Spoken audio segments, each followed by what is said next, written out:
তালাপ অঞ্চলৰ ৰাইজৰ বাবে সুখবৰ, কিয়নো তালাপ অঞ্চলত নতুনকৈ লৈ উঠিছে এখন ঔষধৰ প্ৰতিষ্ঠান, যাক আমি ফাৰ্মাচী বুলি কওঁ।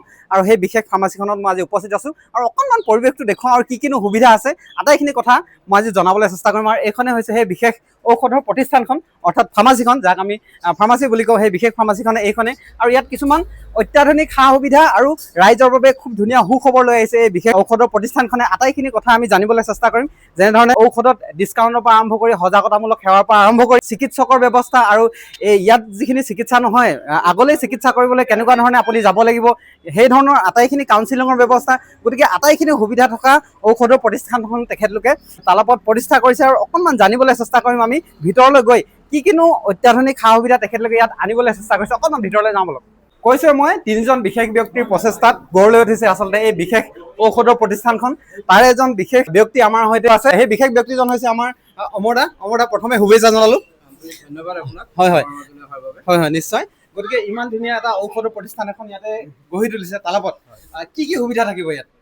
আমি প্ৰধানতঃ আপোনাক সেই সুবিধাকেইটাকে পোনপটীয়াকৈ ক'ব বিচাৰিছোঁ যে আমি প্ৰথম কথা চিন্তা কৰিছোঁ যে ঔষধৰ বিপণীত যিহেতু ঔষধৰ যি ক্ৰমবৰ্ধমান মানে দাম বাঢ়ি গৈ আছে, প্ৰত্যেক দিনে শুনিছোঁ যে ঔষধৰ দাম সদায় বাঢ়ি গৈ থাকে, গতিকে মানুহে ঔষধ কিনিবৰ কাৰণে ভয় খোৱা হৈছে। গতিকে আমি এটাই চেষ্টা কৰিম যে এগৰাকী ৰোগীক আমি যিমানটো পৰ্যায়লৈকে পাওঁ, আমাৰ কনষ্টেণ্টলিটো 10% ডিছকাউণ্ট থাকিবই প্ৰত্যেকৰ বাবে।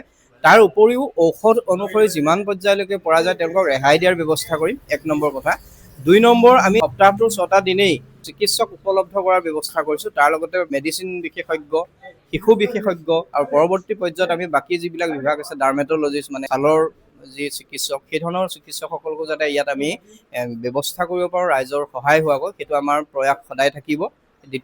দ্বিতীয় কথা ক'লোঁ। তৃতীয় কথাটো আপোনালোকক আমি জনাবলৈ পাই সুখ অনুভৱ কৰিম যে কলিতা মেডিকেজৰ জৰিয়তে আমি ছিজনেল যিবিলাক ৰোগত মানুহ আক্ৰান্ত হৈ বিভিন্ন ধৰণে হাৰাশাস্তিৰ সন্মুখীন হ'ব লগা হয়, সেইবোৰ যাতে তেওঁলোকে পৰিত্ৰাণ পাব পাৰে। কাৰণ কিছুমান এনে ৰোগ আছে যে মাত্ৰ আমি সজাগ সচেতন হৈ থাকিলেই কোনোদিন চিকিৎসকৰ কাষ চাপিব নালাগে। গতিকে সেই সংক্ৰান্তীয় বিষয়বিলাকত কলিতা মেডিকেজৰ উদ্যোগত আমি সজাগতামূলক সভাৰ বা সজাগতামূলক কিছুমান কাৰ্যসূচী বিভিন্ন ভিতৰুৱা অঞ্চলবিলাকত লোৱাৰ চিন্তা চৰ্চা চলাই আছোঁ। ক'ব বিচাৰিছে যে মেলেৰিয়া ছিজনত আপোনালোকে মেলেৰিয়া সম্পৰ্কে নিশ্চয় হয়, বা ধৰক ডায়েৰিয়াৰ সময়ত ডায়েৰিয়া, সৰ্পদংশনৰ সৰ্পদংশন এই সময়ত এটা অতি স্পৰ্শকাতৰ বিষয়, সৰ্পদংশন। গতিকে সৰ্পদংশনত মানে যিসকল মৃত্যু হৈছে ব্যক্তি, সঁচাকৈ খুব দুখজনক কথা, একমাত্ৰ তেওঁলোকৰ কিছুমান ভুল ধাৰণাৰ বাবে। গতিকে সেই কথাবিলাক যদি আমি জনাব পাৰোঁ তেতিয়াহ'লে নিশ্চয় ৰাইজ উপকৃত হ'ব।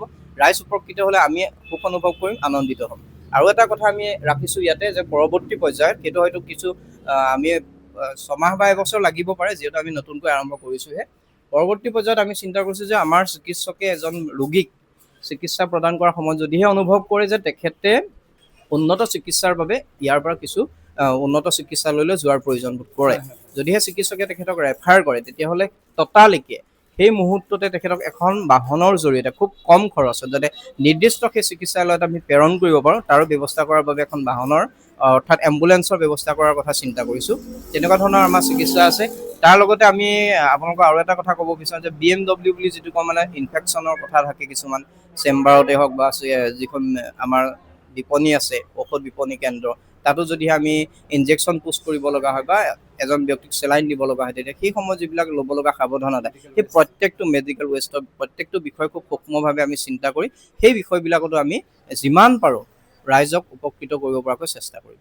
মানে আচলতে এনেকুৱা হৈছে, ইয়াত যিহেতু ঔষধ পাবই আপোনালোকে 10%তকৈ অত্যধিক, মানে মিনিমাম 10% তেখেতলোকে কৈছে যে মিনিমাম 10% ঔষধত আপোনালোকৰ ৰেহাই দিব। তাৰ উপৰিও যিখিনি ঔষধত পাৰি তাৰ ওপৰতো ডিছকাউণ্ট দিবলৈ চেষ্টা কৰিব। নিশ্চয় সেই কথাটোকে আপোনাৰ উল্লেখ কৰিছোঁ যে এনে কিছুমান ঔষধ থাকে, আপোনালোকে জানেই, যিহেতু সকলোৱে জানে, জ্ঞাত যে কোম্পানীসমূহৰ কিছুমান বিষয় থাকে যে কিছুমান কোম্পানীৰ ঔষধত আমাৰ মাৰ্জিন খুবেই কম থাকে।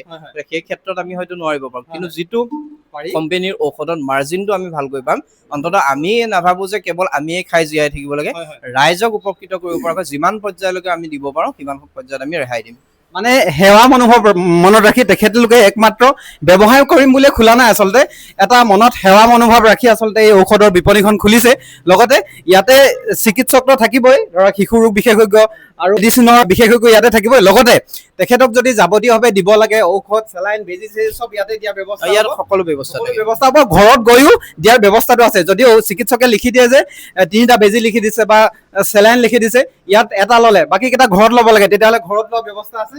আমি সেইটো ব্যৱস্থা ইতিমধ্যে কৰিয়ে আছো হয়, যে হয়। যদিহে কোনোবা ব্যক্তিক ঘৰত গৈ আমি সেই ট্ৰিটমেণ্ট দিব লগা হয়, চেলাইনে দিয়া হওক বা এটা মেডিচিন পোষ্ট কৰি এটা ইনজেকশ্যন পোষ্ট কৰিব লগা হয়, তেতিয়াহ'লে আমি নিৰ্দিষ্ট সময়ত গৈ তেখেতক ঘৰত দিয়াৰ ব্যৱস্থাটো একদম 100% হৈ থাকিব।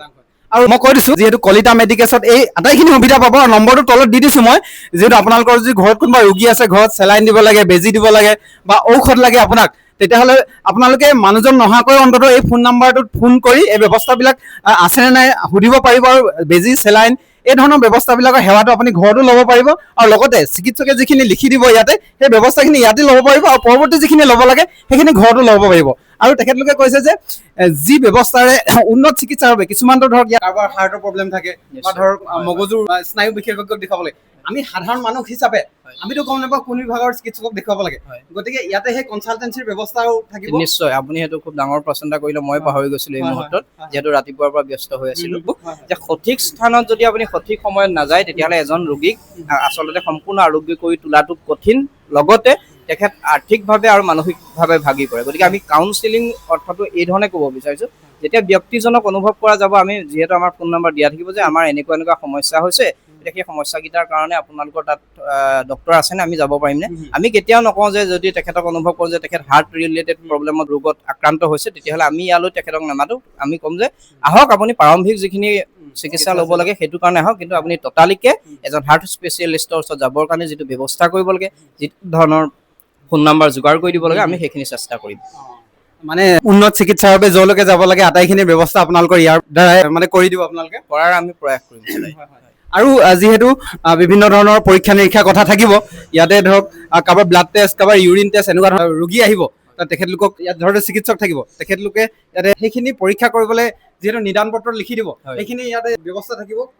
আচলতে পোনপটীয়াকৈ আমাৰ যিহেতু লেবৰেটৰী এষ্টাব্লিছ ইয়াত কৰোৱা হোৱা নাই, গতিকে আমি কেৱল মাত্ৰ এটা কাম কৰাৰ কথা চিন্তা কৰিছোঁ যে তেখেতসকলৰ যিটো চেম্পুল কালেক্ট কৰিব লাগে, চেম্পুল কালেক্ট কৰি আমি যিটো মানে উন্নত যিটো পৰীক্ষাগাৰ আছে, উন্নত পৰীক্ষাগাৰ বা য'ত শুদ্ধ আৰু সঠিকভাৱে ৰিপৰ্টখিনি আহে বুলি আমি গম পাওঁ, তেনেকুৱা পৰীক্ষাগাৰলৈ প্ৰেৰণ কৰাৰ ব্যৱস্থা কৰিম। আমি তেখেত ইয়ালৈ আহিলে হ'ল, সকলো কামখিনি ইয়াৰ পৰাই হ'ব, কাৰণ তেখেতৰ চেম্পুল ইয়াতে কালেক্ট কৰি দিয়া হ'ব। তেখেতে কৈছে চেম্পুল টেম্পুল চব কালেকশ্যন হয় আপোনালোকৰ ইয়াতে, আপুনি ৰিপৰ্ট পাই যাব, ঔষধ পাই যাব 10% ডিছকাউণ্টত, আটাইখিনি সুবিধা হ'ব। আৰু এড্ৰেছটো মই আকৌ এবাৰ কৈ দিছোঁ, তালাব বালি বজাৰৰ পৰা পাৰ হৈ সেই টেঙাগাঁও, যিটো আমাৰ চেণ্ট্ৰেল বেংক, টেঙাগাঁৱত চেণ্ট্ৰেল বেংকটো আছে, তালাব ব্ৰাঞ্চ, তাৰ বিপৰীতে আছে কলিতা মেডিকেলছ। এই কলিতা মেডিকেলছলৈ আহক, তলৰ ফোন নম্বৰটো সৈতে যোগাযোগ কৰক, লগতে ইয়াত চিকিৎসক আছে, তেখেতৰ সৈতে আমি অকণমান কথা পাতিবলৈ চেষ্টা কৰিম, যিহেতু ভিতৰত আছে তেখেত।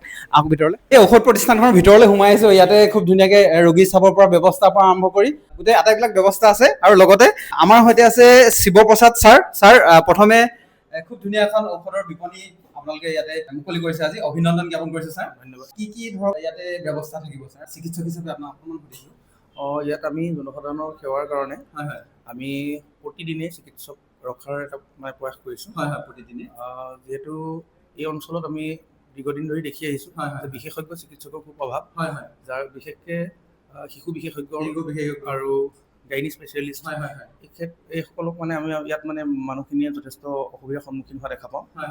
গতিকে আমি পৰৱৰ্তী সময়ত দুজন বিশেষজ্ঞ চিকিৎসকক ইয়াত সপ্তাহত 2 দিন হ'লেও ৰখাৰ ব্যৱস্থা কৰিবলৈ বিচাৰিছোঁ, যাতে জনসাধাৰণৰ স্বাস্থ্যজনিত দিশখিনি সৰ্বাংগীন মানে এটা বহুদিন ধৰি যিসকল মানে মানুহে ইয়াত যিখিনি অভাৱ ভুগি আছে, এই অভাৱখিনি পূৰ কৰিবৰ কাৰণে আমাৰ কলিতা মেডিকেলৰ পৰিয়ালৰ তৰফৰ পৰা আমি আহুকূৰ্ত যত্ন কৰিম বুলি আমি প্ৰতিশ্ৰুতিবদ্ধ।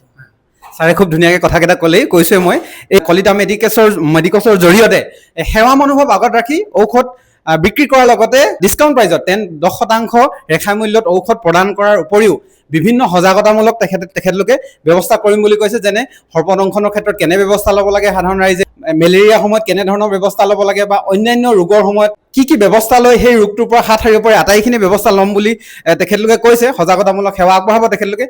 লগতে লেবৰেটৰীৰ যি ব্লাড কালেকশ্যনৰ পৰা আৰম্ভ কৰি আটাইখিনি সুবিধা আচলতে আপোনালোকে ইয়াতে পাব। তলৰ কণ্টেক্ট নাম্বাৰটো দিয়া আছে, স্ক্ৰীণত ওলাই আছে, সেই কণ্টেক্ট নাম্বাৰটোৰ সৈতে আপোনালোকে এবাৰ কথা পাতি ল'ব পাৰিব। ঘৰত যদি আপোনালোকৰ চেলাইন বেজী দিয়াৰ ব্যৱস্থা লাগে সেয়াও পাব। ইয়াতে যদি আছে তেখেতলোকে ইয়াতেই সেই সুব্যৱস্থাটো আছে, ইয়াতে আহিও বেজীটো লৈ যাব পাৰিব। গতিকে আটাইখিনি কথা মই খুব ধুনীয়াকৈ ক'লোঁ আপোনালোকক। গতিকে আপোনালোকৰ যদি স্বাস্থ্যজনিত এনেকুৱা ধৰণৰ কিবা যদি সমস্যা থাকে, তেতিয়ালৈকে ইয়ালৈকে আহিব পাৰিব। গতিকে আজি ভিডিঅ'টো সকলোৱে চোৱাৰ বাবে ধন্যবাদ জ্ঞাপন কৰিছোঁ। ধন্যবাদ। জয় অসম।